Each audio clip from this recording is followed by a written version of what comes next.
Olá, oitavo ano. Hoje nós vamos trabalhar o capítulo 10, o imperialismo na África e na Ásia. Eu vou ler aqui o adendo que começa nosso trabalho, tá? Na segunda metade do século XIX, as grandes empresas mundiais de desenvolvimento industrial precisavam ampliar suas buscas por matérias-primas e mercados consumidores. Começa um boom da procura de material mais barato, tá? Coisas mais acessíveis. Contando com seus poderosos estados nacionais, lançaram sobre os países da África, da Ásia e das Américas, tidos como potenciais compradores de produtos industrializados e fornecedores de matérias-primas, além de serem atraentes mercados promissores para investimentos. As disputas por colônias no século XIX, porém, ocorreram de forma diferente da colonização europeia da Idade Moderna, que for estimulada pela obtenção de metais preciosos e gêneros então considerados exóticos pelo tráfico de escravizados e dominação dos nativos sob a justificativa da cristianização indígena. Já na era contemporânea, as empresas contavam com o poderio de seus estados nacionais como grandes potências, numa prática conhecida como imperialismo, justificada pela ideia de missão civilizadora dos brancos europeus sobre os demais povos, tá? Aí nós vamos estudar aqui o processo europeu de conquista de novas colônias na África e na Ásia e suas consequências para esse continente. Quando fala em imperialismo, o que acontece? Imperialismo é a mesma coisa que colônia. O Brasil foi colonizado, vamos colocar, foi colônia de Portugal, né?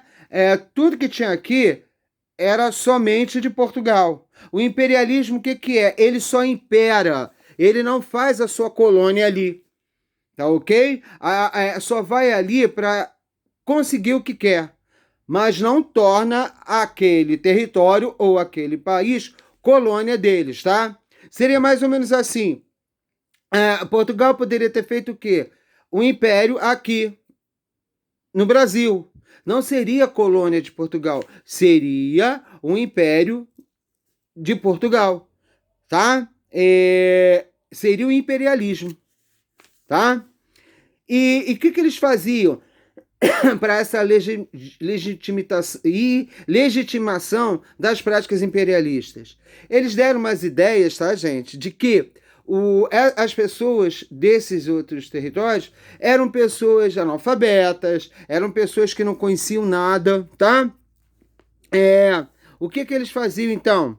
A ideia da missão civilizadora do branco europeu sobre os demais povos. Lembra que o branco europeu se achava superior a todos os outros povos. E ele então ia lá para lá civilizar, levar a palavra, levar a educação a esses povos, tá? E a outra maneira era através do darwinismo. O que era o darwinismo social? Lembra que nós estudamos sobre Darwin, que ele falava da teoria da evolução, mostrava que os seres vivos mais adaptados sobreviveriam e aqueles que não morreriam. E eles usavam isso também como um pretexto para poder invadir e imperar nessas terras, tá? Aí eu vou ler uma parte aqui que fala assim, ó. Os adeptos do darwinismo social tentavam aplicar a teoria da seleção natural às sociedades humanas. Para ele, as civilizações em todo o mundo eram consideradas superiores ou inferiores. No caso, eles eram superiores e os outros inferiores, tá? Os brancos europeus fariam parte da parcela mais evoluída. Eles se achavam mais evoluídos do que os outros, tá? Enquanto os africanos e asiáticos, por exemplo, seriam povos primitivos, menos desenvolvidos. Eles não sabiam nem o que existiam lá, mas eles sempre se achavam melhores e superiores que os outros. O branco europeu se achava superior a outras raças, tá? É aí que entra o darwinismo social que nós trabalhamos, tá? A noção de progresso e civilização nessa época supunha que a história vivida pelos europeus era o modelo que deveria ser seguido por todos os povos do mundo. Eles achavam que tudo que eles viveram era superior. Tudo deles era melhor. Entenderam isso? Eles eram superiores em tudo. Na cor, na inteligência, na educação, tá? Aí, e essas justificativas do darwinismo social serviram para que os europeus, os brancos europeus, fizessem o quê? Legitimasse o uso da força para dominar esses povos, tá? Eles queriam dominar esses colonizados e através da força. Eles utilizavam essa teoria de Darwin para isso, tá, gente? Vamos lá. Quais foram, de repente, as primeiras reações ao imperialismo? Vamos ver isso agora. Não devemos olhar para o imperialismo apenas do ponto de vista dos colonizadores, tá? Eles iam lá para quê? Para levar a luz do conhecimento para esses povos, né? Porque eles eram brancos, europeus, superiores, como Darwin falava. Vamos ver isso aqui. É importante conhecer como os povos colonizadores perceberam a dominação europeia do século XIX e reagiram a ela. Vamos ver como eles reagiram, né? Os europeus quase sempre buscavam apoio da elite local, que recebia vantagens como cargos, poderes e recursos e agia como intermediária dos colonizadores em seus territórios. Eles procuravam a elite, aquele que tinha a melhor situação ali, para fazer o quê? Para corromper, vamos colocar logo assim, né? Eles conseguiam que eles ajudassem eles. É mais ou menos o que acontece até hoje no mundo todo, né? Procuram sempre aqueles maiores para lucrar alguma coisa, tá ok? Vamos lá.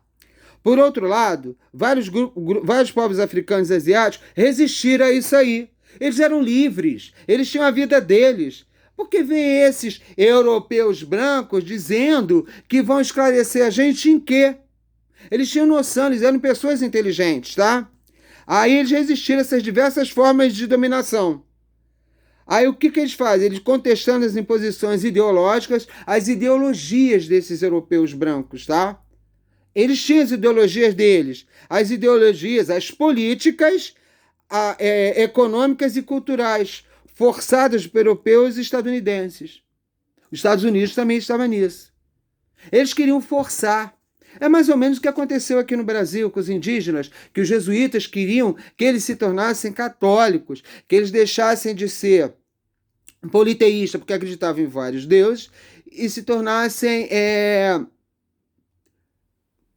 monoteístas. Um Deus só, tá? Vamos lá. A resistência africana. Como foi essa resistência, gente? No século XIX, os imperialistas precisavam da mão de obra dali, né? Local. Para poder, nos seus empreendimentos. Aí o que eles fazem? Eles criam medidas, gente, contrárias ao tráfico de escravizados. Para quê? Se ele precisa da mão de obra africana, como ele vai começar a traficar esses escravos? Eles precisam deles ali, no país, na região, na terra deles, não é verdade? Então, para que eu vou escravizar? Para avaliar o impacto, gente, que isso aí ocorreu da escravização africana, calcula-se que no século XVI, a população ao sul do deserto do Saara era de cerca de 600 milhões de habitantes, entre 1870 e 1890. Essa população estava reduzida a 200 milhões em 1930. O total era cerca de 130 milhões de africanos. 130 milhões que sobraram. Os outros foram todos feitos escravos, tá? Pessoas livres, né, gente? Durante o século XIX, com a exploração territorial do continente africano, intensificaram-se conflitos com diferentes povos nativos, que resistiam fazendo desde queimados e levantes até guerrilha aberta. Eles eram contra. Por que vão me prender? Eu sou livre. E eles começaram a resistir a isso aí, a essa escravização no próprio território deles, tá? Aí eu vou falar para vocês agora alguns exemplos dessa resistência. São 3, tá? Primeira, guerrilha dos berberes contra os 100 mil franceses invasores da Argélia entre 1834 e 1837. Rebelião Achante, na Costa do Ouro, atual Gana, liderado pela rainha Ia Ascentewa. Deve estar certo o nome. Terminou com milhares de mortos e presos em 1896. Diversas rebeliões islâmicas contra governos europeus e colonizadores no final do século XIX e início do século XX. Eles não queriam, eles queriam serem livres, gente, no seu próprio local, onde nasceram, tá? Aí, mas o que eles fazem? Eles se acham no direito, né, os brancos europeus, e eles fazem a partilha da África, tá? Parecia uma pizza, tá? Eles cortaram a pizza, cada um ficou com uma parte da pizza, tá ok? Vamos lá. Na primeira metade do século XIX, perdão, Inglaterra e França formaram novas colônias no continente africano. A partir da década de 1870, porém, com o crescimento da industrialização na Europa, nações como Alemanha, Itália e Bélgica também entraram na disputa por territórios africanos, suas matérias-primas e seus mercados. Gente, eu também quero. Se está dando certo para aquele, também quero. Eu quero um pedaço dessa pizza também. Tá ok? Vamos lá. Entre 1884 e 1885, agora vem um piafarte, com o objetivo de dividir entre eles o continente africano, o que eles fazem? As grandes potências se reúnem na Conferência de Berlim. Aí o mapa político da África foi, então, redesenhado pelos países imperialistas. A África era uma só, mas eles começaram a redesenhar. Cada um ficou com a fatia deles, sem levar em consideração as diferenças culturais nem os interesses dos povos locais. O que acontece? Muitos povos começaram a se misturar e cada um tinha a sua maneira de viver, tinha o seu modo de vida. Na verdade, aí começa essa confusão toda. Tá? Vamos ver isso. Apesar do acordo obtido, gente, o que acontece? Nessa conferência de Berlim, seguiram-se novas disputas territoriais na África. Aí destaca-se a Guerra dos Boeres, tá? Porque desde o século XVII, a região sul-africana era ocupada pelos holandeses. E no Congresso de Viena, a região do Cabo da Boa Esperança, a colônia do Cabo, passou para o domínio da Inglaterra. Isso obrigou os antigos colonos holandeses, chamados de Boeres ou africanos, a se retirar para o norte, onde fundaram as colônias de Orange e Transvaal. Entenderam? Essa exploração continua, tá? O que acontece? Existia muito ouro e diamante nessas regiões. E isso aí começa, então, a motivar essa disputa entre ingleses e holandeses, tá? O ouro e diamantes, tá ok? Aí eles querem esse domínio aí sobre todo o sul do continente, né? Ali tem ouro e diamante. Aí o que acontece em 1895? A Inglaterra envia tropas ao Transvaal e apoia um protesto de estrangeiros contra os altos impostos cobrados pelos holandeses. Espertos, né? Aí, em 1889, os holandeses revidaram atacando o território inglês nas colônias do Cabo e Natal. Era uma briga, eu te bato, você me bate, eu te bato, você me dá. Tudo por causa do ouro e dos diamantes. O conflito só se encerrou em 1902, olha quanto tempo, com a vitória da Inglaterra, tá? Que anexou as antigas colônias holandesas, província do Cabo, Natal, Estado Livre do Orange e Transvaal, e em 1919 fundou a região da União Sul-Africana. Primeiro nós falamos da Guerra dos Boeres, tá? Vamos ver as outras questões também. É a primeira questão, preste atenção nisso. Tá ok? De repente tem alguma questão nos exercícios falando sobre elas. No norte africano foi a questão do Suez. Também provocou desentendimento entre os europeus. Visando encurtar as distâncias marítimas entre a Europa e a Ásia, Napoleão III, olha ele aí, financiou a construção do canal de Suez. Esse canal diminuiria, tá, a distância. Tá legal? Entre a Europa e a Ásia. Era mais fácil para quê? Para pegar as especiarias, pegar as mercadorias e chegar mais rápido, né? Vamos ver isso. Ligando o Mar Vermelho ao Mediterrâneo. Esse canal ligaria esses dois mares, tá? Ela foi concluída em 1869. A passagem ficou sob controle da França e do Egito. Tá ok? França e Egito que ficaram sob controle desse canal de Suez. Napoleão III que construiu, né? Aí, gente, o que acontece?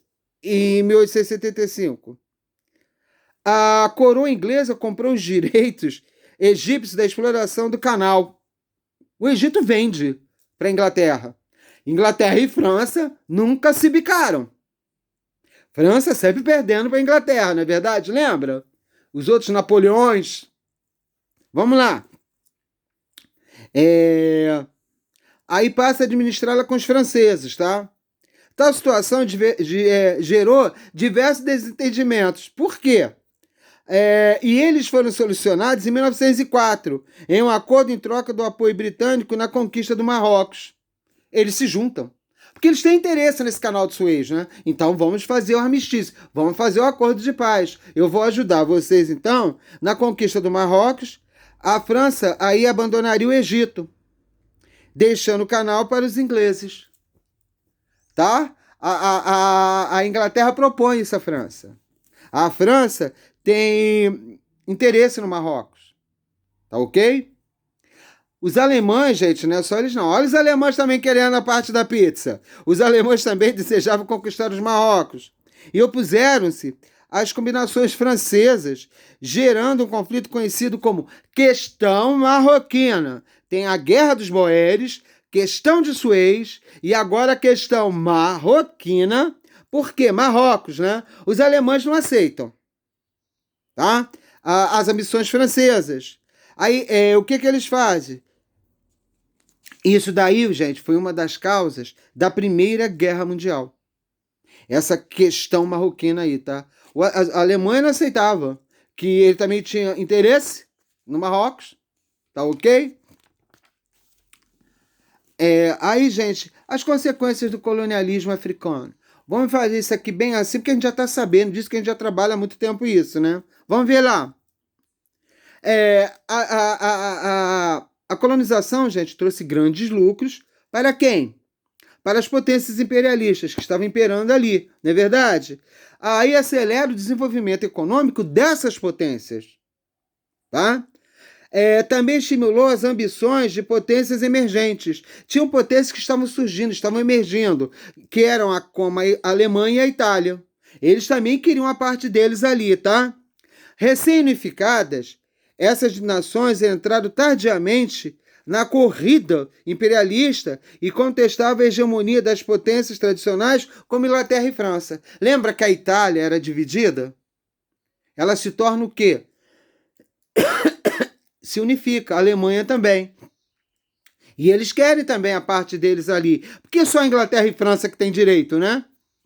As disputas, então, entre essas nações europeias impulsionaram uma corrida armamentista. E essa corrida armamentista teve um nome, tá? Ficou conhecida como Paz Armada. E ela foi do final do século XIX ao início do século XX. Tá ok? E para as populações dominadas, essa colonização aí, civilizadora, como eles falavam, gerou muitos conflitos. Lembra que misturou várias tribos, várias regiões da África, né, gente? O que eles fazem? Eles são reprimidos nas suas crenças e dependência econômica. Eles começam a depender dessas potências imperialistas. Tá? Tiram o poder aquisitivo deles. E eles começam a depender economicamente deles. Tá? Os colônios europeus se fixaram nas áreas onde o solo era mais fértil, tá? Expulsando os nativos e cobravam diversos impostos. Quer dizer, toma o terreno, toma as áreas desses nativos e ainda cobra impostos em cima daquilo que é por direito deles. Tá? E acabava sendo pago como? Com trabalho forçado. Eles tinham que trabalhar nas obras. Como não tinham que pagar, era como uma dívida, né? Que eles tinham. Então eles tinham que pagar de alguma maneira. Eles pagavam com trabalhos forçados, tá, gente? E vão trabalhar nas terras deles mesmo, tá? Trabalhos forçados nas obras das ferrovias, plantações e mineração espalhadas pelo continente. Grande parte dos problemas sociais e econômicos que a África enfrenta atualmente se deve à expoliação de que sua população foi vítima. Espoliação. Foram espoliados, foram roubados naquilo que eles tinham mais de rico. Ouro, diamante. Eles foram espoliados, por isso essa miséria. Eles foram explorados até não poder, até quase esgotar todas essas riquezas que eles tinham. Pelos europeus brancos que se achavam superiores a eles. Então eles podiam fazer isso, tá? Vamos lá. Agora vamos falar do imperialismo na Ásia. Como foi esse imperialismo lá, né?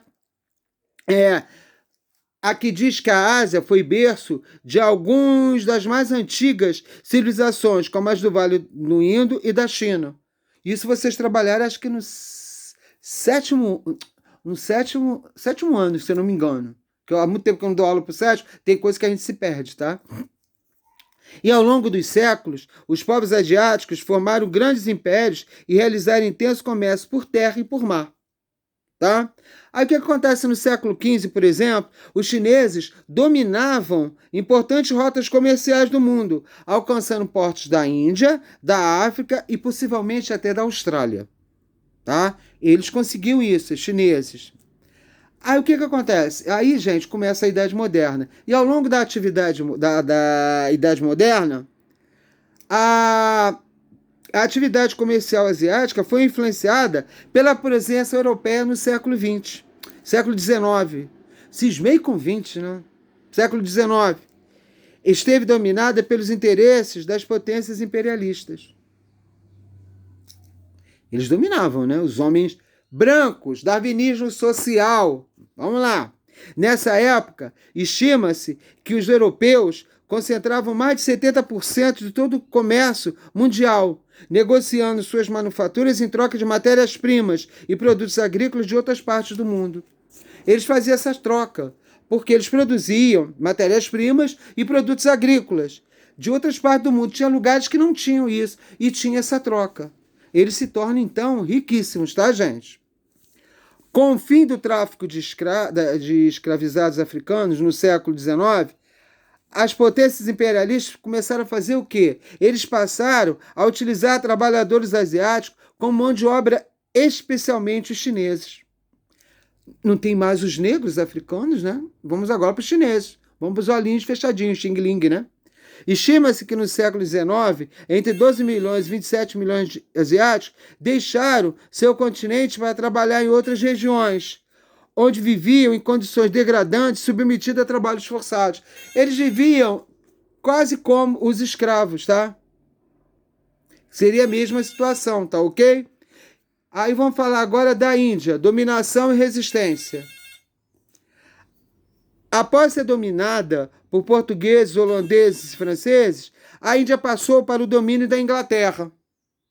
Tá? A Índia passa para esse domínio da Inglaterra em 1763, com o final da Guerra dos 7 Anos. Lembra da Guerra dos 7 Anos que nós já trabalhamos? O que acontece? Ela, no começo, ela foi dominada pelos portugueses, lembra das especiarias, e por franceses. E agora passa para a mão da Inglaterra, tá? A Índia. Nessa época, os indianos eram grandes produtores e exportadores de tecidos de algodão. Era uma coisa mais manufatura, era artesanal, era feita no fundo de quintal, tá? Esses tecidos. A concorrência com os tecidos ingleses, de qualidade inferior, porém mais baratos, provocou a ruína das manufaturas indianas, impondo ao país o papel de exportador de matéria-prima, fios de algodão e importador de tecido pronto. O que acontece? A Inglaterra entra com material, com tecido mais abaixo. É uma coisa inferior àquele que era produzido na Índia. E o que acontece? A Índia perde esse poder. E começa a fazer o quê? Ela começa a cair nessa parte. Então ela começa, gente, a exportar, tá? Da matéria-prima da Inglaterra, tá? E é importador de tecido pronto. Ele exporta seu tecido, que é melhor, e importa aquele material de segunda mão da Inglaterra. Tá ok? Entenderam, né? Em 1876, a Índia deixou de ser um protetorado e foi integrado ao Império Britânico. O que é um protetorado, gente? É considerada independente, mas sob a proteção de um país imperialista. Ela tinha a proteção de um país imperialista. Mas isso aí, em 1876, acaba, tá? Aí ela se subordina agora ao Império Inglês, ao governo inglês.